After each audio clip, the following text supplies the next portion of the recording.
वक्त की बेहद अहम खबर है। एकनाथ शिंदे अब जबकि मुंबई में पहुंच चुके हैं, देवेंद्र फडणवीस से वो उनकी मुलाकात होगी। लेकिन सबसे खास बात और बड़ी खबर न्यूज 18 इंडिया पर ये कि दोनों मिलकर राजभवन पहुंच सकते हैं। और क्या आज ही कोई बड़ी खबर महाराष्ट्र की सत्ता और नई सरकार को लेकर मिल सकती है, इस पर हमारी नजर बनी हुई है। अब यहां से ये काफिला आगे बढ़ने वाला है। अब मुलाकात फिलहाल एकनाथ शिंदे की और देवेंद्र फडणवीस की हो रही है सागर बंगलो पर, यानी देवेंद्र फडणवीस के घर पर एकनाथ शिंदे। लेकिन सबसे बड़ी बात यह कि न्यूज 18 इंडिया पर हम जो खबर दर्शकों को बता रहे हैं, आज ही अगर कुछ ऐसी तैयारी हो गई तो महाराष्ट्र की सत्ता और नई सरकार से जुड़ी बड़ी खबर लगातार नजदीक आ सकती है। और जिस तरह की खबर सामने आ रही है, देवेंद्र फडणवीस के साथ बातचीत और अकेले गोवा से आए हैं एकनाथ शिंदे। और ऐसे में जबकि बातचीत उनकी होगी, इसके बाद वो सीधे राज्यपाल से मिलने के लिए जाएंगे। जबकि देवेंद्र फडणवीस की मुलाकात इससे पहले हो चुकी थी और माना यह जा रहा था कि क्या वो अकेले अपना दावा पेश करने जाएंगे। लेकिन ये बड़ी खबर और हलचल देखिए, जिस तरह से पूरा काफिला तैयार हो रहा है इस वक्त और जिस तरह से ये पूरी टीम तैयार हो चुकी है राजभवन की तरफ जाने के लिए, ये पूरी की पूरी तैयारी है। एकनाथ शिंदे और देवेंद्र फडणवीस, ये सीधी तस्वीरें आप देखिए। ये हैं हम अभी इस वक्त सागर बंगलो पर मौजूद देवेंद्र फडणवीस का ये घर है और यहां पर एकनाथ शिंदे पहुंच चुके हैं।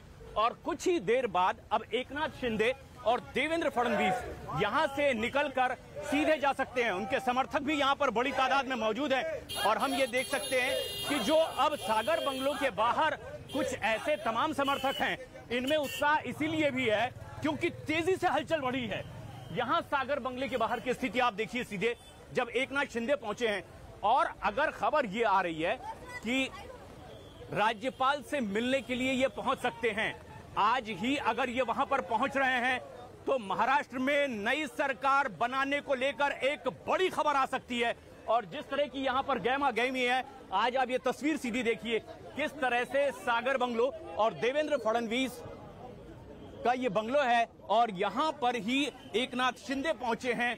और अब जबकि उनकी मुलाकात हो रही है, माना यह जा रहा है कि बहुत कम वक्त के लिए मुलाकात होगी, क्योंकि ये जो तैयारी है और ये जो पूरा काफिला है वो इस ओर इशारा कर रहा है कि अब बहुत कम वक्त बचा है जब दर्शकों तक पहुंचेगी महाराष्ट्र की नई सरकार की खबर।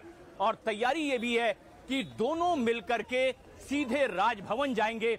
लेकिन क्या इससे पहले तमाम तैयारियां कर ली गई है? बिल्कुल ऐसा ही लगता है कि इससे पहले सरकार का रूप क्या होगा, किस तरह से सरकार का गठन होगा, इसे लेकर पूरा खाका खींच लिया गया है। जिस तरह की खबरें पहले आ रही थी या अक्सर कहा जाता है, जो पहले होता रहा है कि अगर गठबंधन की सरकार होती है तो उनके साथ बैठकर यह तय किया जाता है कि किस तरह से सरकार बनेगी, किसके कितने मंत्री होंगे और उसके बाद लोग राजी होते हैं कि हाँ हम मिलकर सरकार बनाएंगे। लेकिन ये गहमा गहमी देखिए, ये है देवेंद्र फडणवीस के घर के बाहर की ये सीधी तस्वीर, एकनाथ शिंदे के साथ उनकी बातचीत। और ये जो तैयारी यहां पर है सुरक्षा बलों की, पुलिस महकमे की, वो इस ओर इशारा कर रही है कि महाराष्ट्र की नई सरकार बनने से जुड़ी एक बड़ी खबर कुछ ही देर में आप तक पहुंचने वाली है। क्योंकि जो तैयारी है वो ये है कि अब यहां से एकनाथ शिंदे और देवेंद्र फडणवीस बस कुछ ही पलों में राजभवन के लिए पहुंचने वाले हैं। और जिस तरीके से कुछ समर्थक भी यहां पर पहुंचे हुए हैं, इनका उत्साह ये दिखाता है कि एक पूरी योजना बन चुकी है और उसी तैयारी के तहत अब एकनाथ शिंदे और देवेंद्र फडणवीस राज्यपाल से मिलने के लिए सीधे जाने वाले हैं। अब ये काफिला देखिए हमारे सामने जो मौजूद है, ये दिखा रहा है कि नई सरकार का रूप अब साकार होने वाला है। यानी जो नई सरकार बनने वाली है वो एक तरीके से आकार ले लेगी और ये तैयारी उसी ओर इशारा कर रही है। जिस तरह से अब ये पुलिस का काफिला, पायलट टीम तैयार हो चुकी है और सागर बंगलो पर हम देख सकते हैं जिस तरह से बंदोबस्त लगा हुआ है। ये एक बड़ी खबर है। एकनाथ शिंदे और देवेंद्र फडणवीस कुछ ही पलों में राज्यपाल से मिलने जाने वाले हैं राजभवन, और वहां अगर जाते हैं तो क्या वो अपने बहुमत का पत्र लेकर अपनी सरकार बनाने का दावा लेकर जाते हैं और क्या उसके बाद ही तय हो जाएगा शपथ ग्रहण का वक्त? ये सबसे खास बात है, सबसे अहम बात। दिवाकर सिंह भी हमारे सहयोगी इनसे सीधे जुड़े हुए हैं। दिवाकर, जिस तरह की चहल पहल है उससे जुड़ी क्या और बड़ी खबर आप तक पहुंच रही है?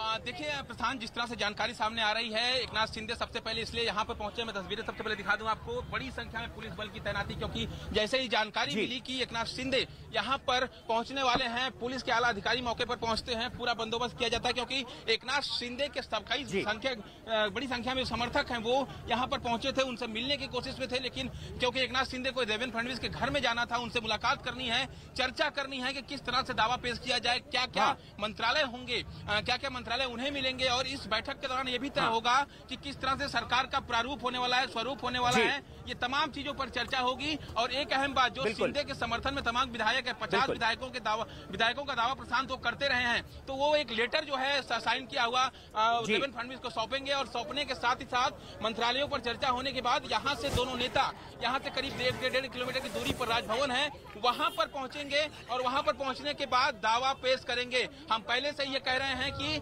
आज देवेंद्र फडणवीस शाम तक दावा पेश कर सकते हैं राज्यपाल के सामने, और वो तस्वीरें अब साफ तौर पर नजर भी आ रही है। मैं अगर आपको दिखाऊं, मुख्यमंत्री पदाचा देखील त्याग करत आहे।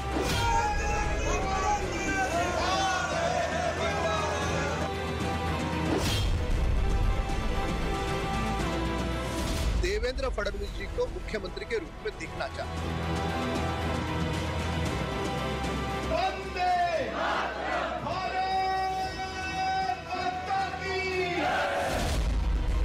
उनको आखिर में इस्तीफा देना पड़ा। मेरा पानी उतरता देख मेरे किनारे पर घर मत बसा लेना, मैं समंदर हूँ लौट कर वापिस आऊंगा। सच कहा गया है कि समय बड़ा बलवान होता है, ये अर्श और फर्श का एक झटके में फर्क मिटा देता है, और शायद यही वजह है कि उद्धव ठाकरे के इस्तीफे के बाद महाराष्ट्र के पूर्व सीएम देवेंद्र फडणवीस का वो बयान वायरल हो रहा है जो उन्होंने साल 2019 में महाराष्ट्र विधानसभा में दिया था। वीडियो में देवेंद्र फडणवीस एक शेर पढ़ रहे हैं। वो कहते हैं कि मेरा पानी उतरता देख मेरे किनारे पर घर मत बसा लेना, मैं समंदर हूँ लौट कर वापस आऊं। मेरा पानी उतरता देख मेरे किनारे पर घर मत बसा लेना, मैं समंदर हूँ लौट कर वापस आऊंगा। महाराष्ट्र में सियासी हालात ऐसे थे जहां ऊंट किसी भी करवट बैठ सकता था। शिंदे गुट के मजबूत दावे के बावजूद बीजेपी और देवेंद्र फडणवीस कोई रिस्क नहीं लेना चाहते थे। इसका अंदाजा ऐसे ही लगाया जा सकता है कि इस पूरे घटनाक्रम के दौरान न तो बीजेपी की तरफ से कोई जल्दबाजी दिखाई गई और न ही किसी तरह की बयानबाजी की गई। इसी वेट एंड वॉच वाली स्थिति के बीच बीजेपी महाराष्ट्र की सियासत का रोड मैप तैयार करती रही। फडणवीस की इसी राजनीतिक कुशलता का नतीजा है कि अब उनकी तस्वीरों के साथ महाराष्ट्र के राजनीतिक भविष्य की स्क्रिप्ट भी लिखी जाने लगी। ये तो झांकी है, मुंबई महापालिका अभी बाकी है। सियासत में कब क्या हो जाए ये कहा नहीं जा सकता, और इस बात को देवेंद्र फडणवीस अच्छी तरह से जानते हैं। शायद यही वजह रही कि देवेंद्र फडणवीस ने महाराष्ट्र की सियासत के हर पहलू पर अपनी नजर बनाए रखी, और जब उनको लगा कि बाजी उनके हाथ में है तो दिल्ली आकर उन्होंने गृह मंत्री अमित शाह और बीजेपी अध्यक्ष जेपी नड्डा से मुलाकात करके उनको एक बार फिर से अपने विश्वास में लिया, और फिर महाराष्ट्र की सियासत का नया ब्लूप्रिंट तैयार किया गया।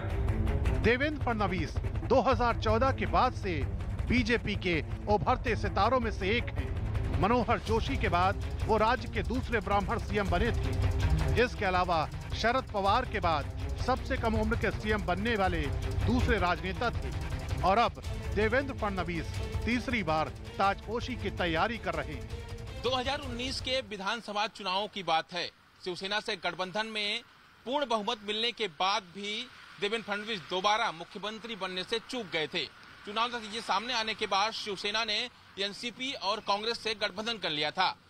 देवेंद्र फडणवीस ने सरकार भी बनाने की कोशिश की थी, लेकिन बहुमत साबित करने में वो सफल नहीं हो पाए थे। इस दौरान उन्होंने अपने